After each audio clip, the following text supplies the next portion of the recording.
Lookahead and Lookbehind in Regex. So at first, I will show you one problem and then we will try to solve it without lookahead or lookbehind. I added some input into the text string area and now imagine that we want to write this pattern that will select only numbers that are preceded by the $sign. So for example, here I have $15, so this number I want to select. So for writing this pattern, at first I need to select flags. I will use the global flag because I want to find all matches. So then let's write the pattern that will select $sign and a number. So at first I added $sign because this is the first symbol that I want to find, but if you hover over it, you will see that $sign is a special symbol in Regex. So it means that if we want to find literally this symbol, we need to escape it. So now you see the $sign in the match information tab. So and then I want to select a range of numbers. But now I don't want to select just the first digit, I want to select an entire number that is preceded by the $sign. So for that I can add a quantifier. So for example, from 1 until unlimited. And now you can see that we find all numbers that are preceded by the $sign. But here we have one problem. Typically, when you write functions, you don't want to work with $sign, you want to work only with the number. So it means that yes, we used the $sign for filtering. Based on this sign, we found which numbers we need, but then we will anyway continue to work only with a number. And now it means that if we will use this regex pattern, later in our function, we will need to write the code that will remove the $sign from this match. But if we want to do it inside of the regex pattern, one of the solutions that we know is capturing groups. Capturing group can find a submatch inside of our match, and this is the reason why now you see that our match 1 is $15, but the group 1 contains just the number 15. And later, inside of our function, we can just access the group 1. But anyway, in this case, we still have useless matches. So now only the group 1 is useful. So do I have a way how to select our match without the $sign, but where the $sign will be used as the filtering of our string? And this is actually the problem that can be solved by using the lookahead and lookbehind. So at first I remove the capturing group and then I will write the syntax for the lookbehind. And at first you can see that in the match information tab we have all the matches without the $sign. But at the same time, if you look to the text string area, you can see that we select only numbers that are preceded by the $sign. And now if you hover over this construction, you will see that this is a positive lookbehind. And you can translate it as preceded by. So now it means that our character class is preceded by the $sign. So now let's look to a different problem. Imagine that now I want to write the pattern that will select all the numbers that are followed by the px. Like here we have 320 px. So at first let's write the pattern that will select the number with px inside of the match. So now you see in the match information tab that we have 4 matches, but again we include px inside of this match. But now we can't use the lookbehind because our number is not preceded by the px, it is followed by the px. If you hear the phrase followed by, in this case we can use the positive lookahead. So now I surrounded the px into the positive lookahead syntax, and then you can see that we have only numbers inside of our match. But at the same time, we used px for filtering of these numbers. So the positive lookahead can be translated like followed by, and positive lookbehind can be translated like preceded by. And both of these constructions we use to filter for some kind of character class that will not be a part of our match. So now you learned the basic theory. Let's practice with solving several code challenges. In this challenge, you will need to implement the function extract prices that expects one parameter text, which is a string. So this function should extract prices from the input text. Price is a number after the $sign. Prices are preceded by the $sign. And the function itself should return an array of prices. And here are some of the example inputs. In the first input, we have 3 words and 3 different prices. And as you see, this function should return all 3 different prices inside of the array. And also you can see that all these prices are surrounded by quotes. So it means that the type of these prices is a string. In the second example, we don't have any prices. So in this case, we should return an empty array. And in the last example, we have 2 numbers, but one is a price and the second one is just a number. So we return an array with one price, which is 100. And now we can solve this challenge by splitting it into 2 parts. So in the first part, we will write the regex pattern, and in the second part, we will use one of the regex functions for implementing this function. So at first, I returned back to the website. And here, inside of the text string area, I added all example inputs. So and now, you can try writing this pattern your own by using the knowledge about look ahead and look behind from this video. But then, let's write this pattern together. So at first, I need to select flags. I will use the global flag because I want to find all matches. So and then, we can start writing our pattern. So in the beginning, I can write the pattern that will include the $sign into the match.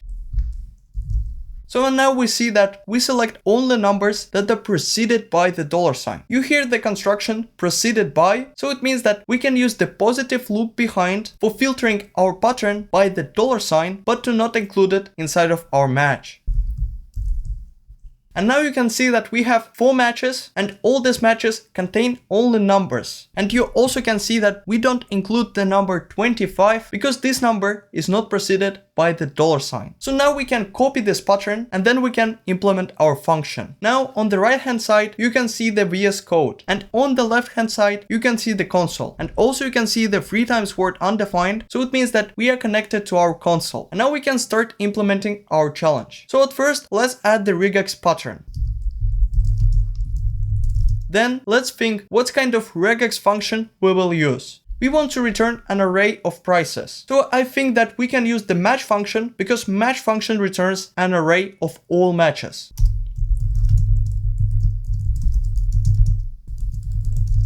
So now I stored the match result into a separate variable and then I return this variable. So if you look to the console, you can see that the first and the third results are the same as we expected. But the second result returns null, but we want to have an empty array. So we need to remember that the match function returns null when it can't find any matches. And for converting it into an empty array, we can add a new if statement.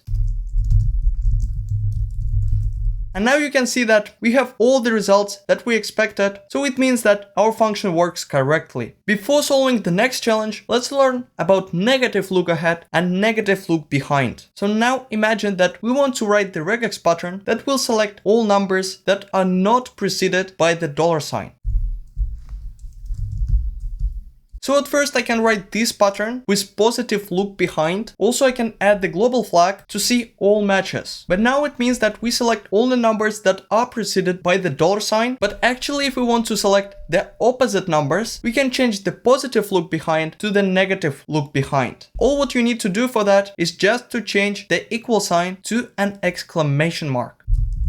And now you can see that this construction is called negative look behind. And if you look to our results, you can see that we select all numbers that are not preceded by the $sign, but at the same point, we have one unexpected behavior. So for example, if we have this construction like $sign 15, in this case, we select just the digit 5. And this is because the digit 5 is not preceded by the $sign, but we understand that this digit is a part of a number that is preceded by the $sign. So, and if we want to fix this behavior, we can add a word boundary.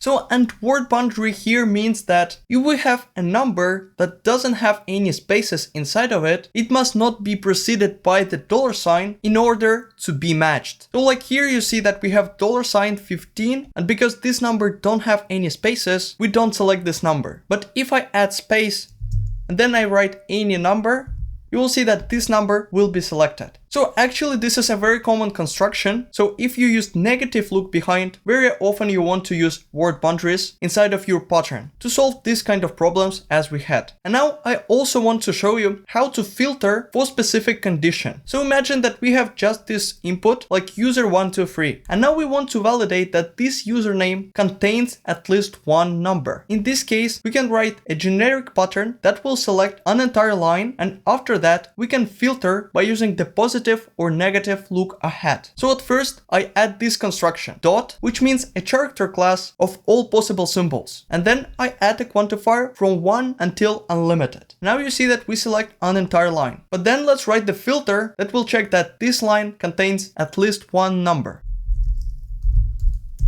So at first I start from the construction of positive look ahead.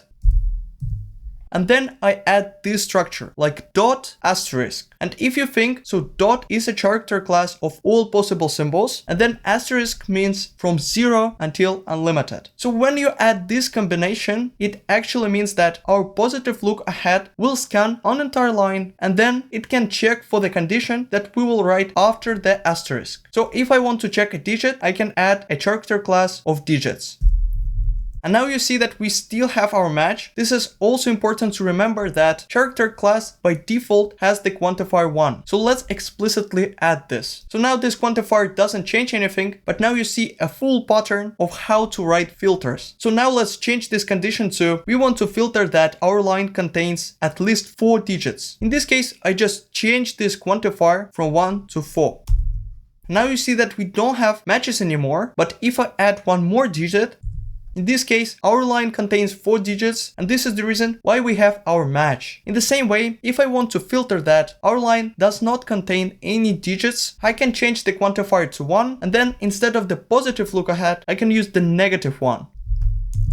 And now you can see, because our line contains 4 digits, we don't have our match. But if I remove them, in this case, we have our match user. So from the first point of view, this construction might feel very confusing, but actually this is a very common construction for filtering for some kind of condition. And to better feel this construction, let's practice with this code challenge. In this challenge, you will need to implement the function validate non-admin username that expects one parameter username, which is a string. So this function should validate username by the following conditions. So at first, username must not contain the word admin. Then the username may contain only letters or digits, and the length of the username must be from 4 until 8 characters. And the function itself should return true or false. And here are some of the example inputs. So the first input is Dragon99. And as you see, this function returns true. And this is because our input doesn't contain the word admin. Also, it contains only letters and digits, even though that we have uppercase and lowercase letters. The length of this input is 8 characters, which is within the allowed characters length. So and this is the reason why this function returns true. The next username is superadmin. And as you see, our function returns false. And this is because our input contains the word admin. So the next username is too long name. In this case, our function also returns false, and this is because the length of this username is more than 8 characters. And the final example input is bad_name. In this case, our function also returns false, and this is because the username may contain only letters and digits. It must not contain any other characters, like underscore. So again, we can solve this challenge by splitting it into 2 parts. So in the first part, write the regex pattern. And in the second part, use one of the regex functions for implementing this function. Now I return back to the website. Here into the text string area, I added first 3 lines with the conditions. So it is easier to check what should be inside of our regex pattern. And then I added all example inputs. And now try writing the regex pattern yourself by using the knowledge from this video. But then let's write it together. So at first, we need to select flags. I will use the global flag. On this website, I want to see all possible matches. But before copying this pattern into our function, we will remove this flag. Also, I will use the case insensitive flag because we accept both lowercase and uppercase letters. And now let's start writing our pattern. Here we also split our pattern into 2 parts. So at first, we'll write the part that is responsible for our match, and then we will add the filtering part. As I showed previously, you can start from this condition, like dot plus. In this case, dot is our character class, plus is our quantifier. So now we need to think what kind of condition we can implement first. I actually think that we can start from the second condition, that username may contain only letters and digits. So for that, we need to replace our current character class by the character class that will have only letters and numbers. Now we can see that we don't select spaces. Also, we don't select underscore or dash. So it means that the second condition is satisfied. Then let's continue with the third condition. So username must be 4 to 8 characters long. For that, I can change our quantifier to a custom one. So now you can see that we have only matches from 4 until 8 characters. So it means that the third condition is also satisfied. And now let's return back to the first condition. So this is actually the filter that says that our username username must not contain the word admin. So here we see that we have the construction must not contain. So it means that I can use the negative look ahead for filtering. I added the negative look ahead syntax, but then I want that negative look ahead would scan for an entire line. So for that, I add this combination like dot asterisk, and then I can start writing our condition. So we don't want to have the word admin, so I will just add it inside of the negative look ahead. And now, if you look to the example inputs, you can see that the first input is selected. This is because the first input satisfies all our conditions. But then in the second input, you can see that we select only the part admin, because this part also satisfies all our conditions. But we know that this line has the word admin inside, so we want to have a match only if an entire line satisfies all three conditions. So for that, I can add two anchors. But now you see that we don't have any matches, and this is because if we use anchors, by default we scan only the first line. So for example, if I add the multi-line flag, in this case you will see that we have match dragon99, and this is the only one match that we should find among all these inputs. So now, before copying this pattern, let's deselect the global flag and also the multi-line flag. And now if we stay with only one line, you can see that we still have our match. So this is exactly what we want. So now let's copy this pattern and then let's implement our function. So now you can see that on the right hand side, we have our VS Code. And on the left hand side, we have our console with 4 times word undefined. So now we can start solving our challenge. At first, let's add the regex pattern. Then let's think what kind of function we will use for implementing this challenge. So validate non-admin username should return true or false. We have a regex function test that returns true if we have any matches and returns false if we don't have any matches. So let's use it with our pattern. And now you can see that we have 1 word true and 3 false. So this is exactly what we expected, and it means that our function works correctly. And finally, let's solve the most complex regex challenge. Here you will need to implement the function validate password that expects one parameter password, which is a string. Password must contain the following points: at least one lowercase letter, at least one uppercase letter, at least one digit, and minimum 6 characters long. And then the function itself should return true or false. And here are some of the example inputs. So the first input has the password dragon123, and you see that our function returns true. So this is because our input has some lowercase letters, 1 uppercase letter, 3 digits, and 8 characters, which is more than minimum. So this is the reason why our function returns true. So the next example input is dragon123, but all letters are lowercase letters. And this is the reason why this function should return false. Then we have the input dragon123 with only uppercase letters. So in this case, we also return false. Then we have the word dragon. So at first this is too small, and at second it doesn't contain any digits. So we return false. So now try solving this challenge yourself. And after 5 seconds, I will show you my solution.